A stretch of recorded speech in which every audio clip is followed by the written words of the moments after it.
Clapper and Yates just testified on Russia and accidentally let two huge things slip.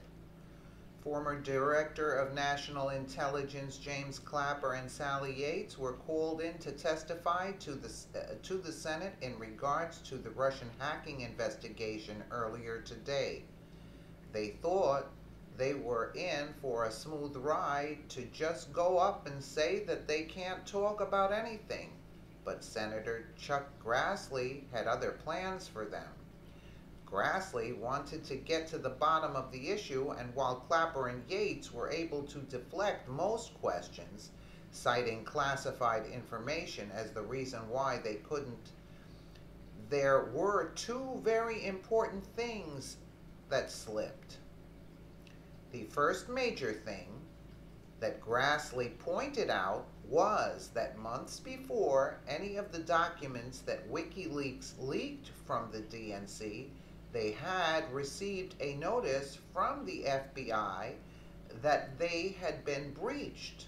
Instead of doing the sensible thing and letting the FBI investigate the breach, the DNC didn't let them near their servers. And several months later, they hired an outside firm to boost their security. All of the leaked documents came from after they were notified of the breach. Sounds like they had something they wanted to hide from the FBI, doesn't it?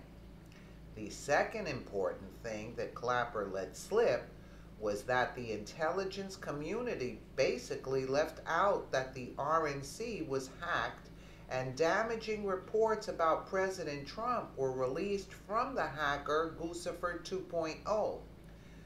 But there isn't any bias in the intelligence community or the media because they both covered this, right?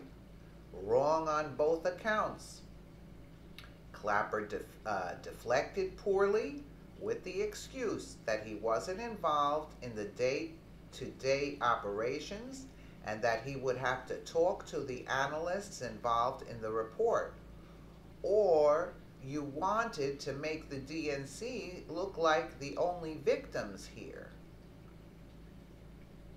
Regardless, what Clapper and Sally Yates thought was going to be a routine testimony turned out making them slip up and prove just how biased things are.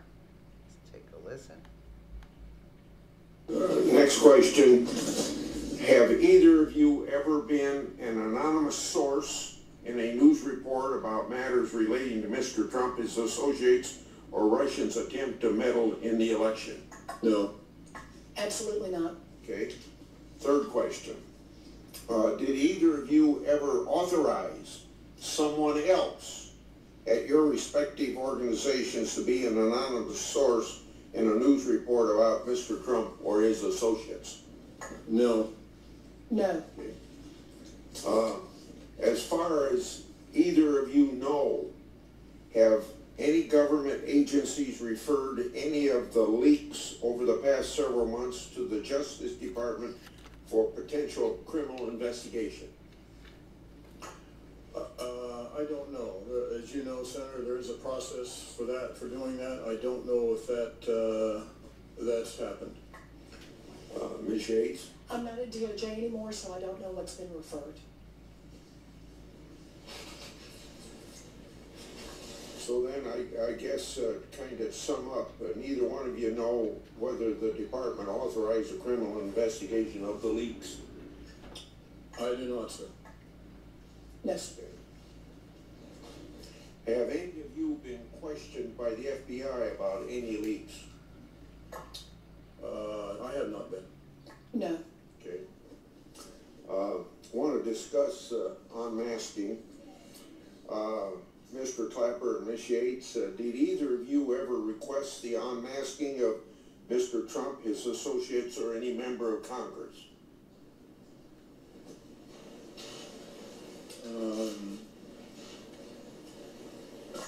Yes, in one case I did. I can specifically recall, but I can't discuss it any further than that. You can't.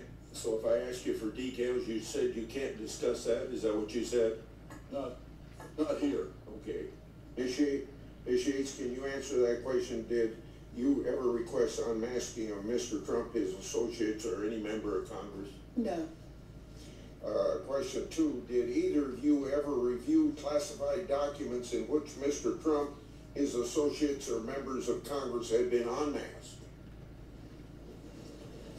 Oh, yes. You have. Can you give us details here in this? No, I can't. Ms. Yates, have you? Yes, I have, and no, I can't give you details. Okay. Did either of you ever share information about unmasked Trump associates or members of Congress with anyone else?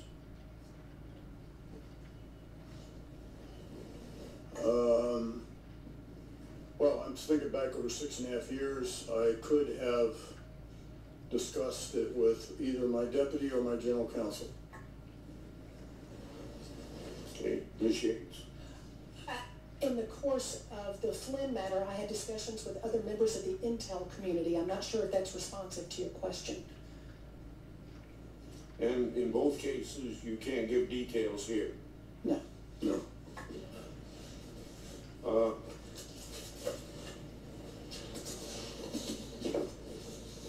The FBI notified the Democratic National Committee of the Russians' intrusion into their systems in August of 2015.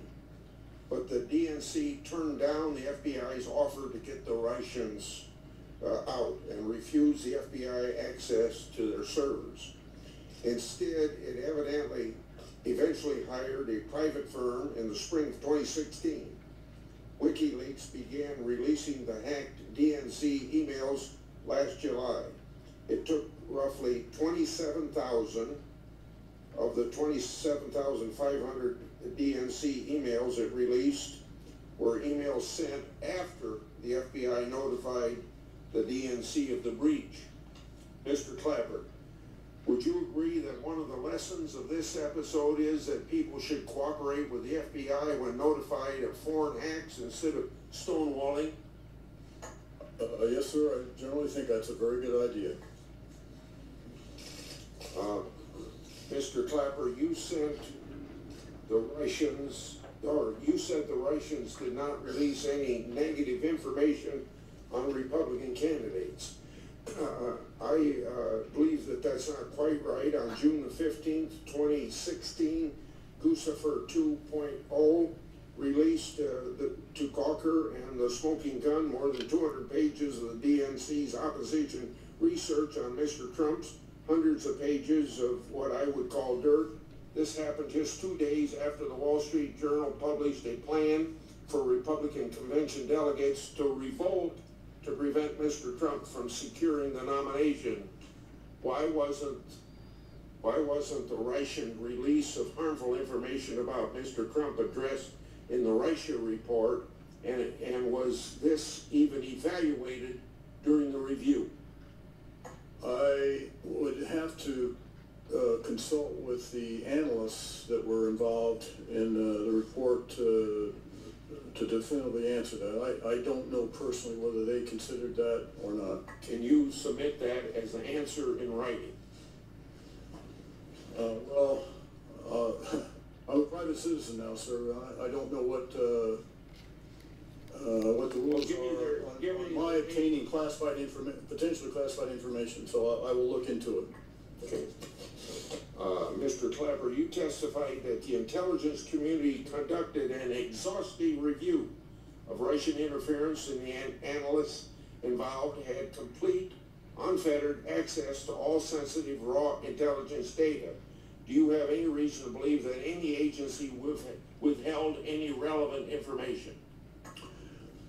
I don't believe so, with one potential caveat, which is that there is the possibility, again, acknowledging this role that the FBI plays in straddling both intelligence and law enforcement, that for whatever reason, they may have chosen to withhold investigatory sensitive information from the report. I don't know that to be a fact.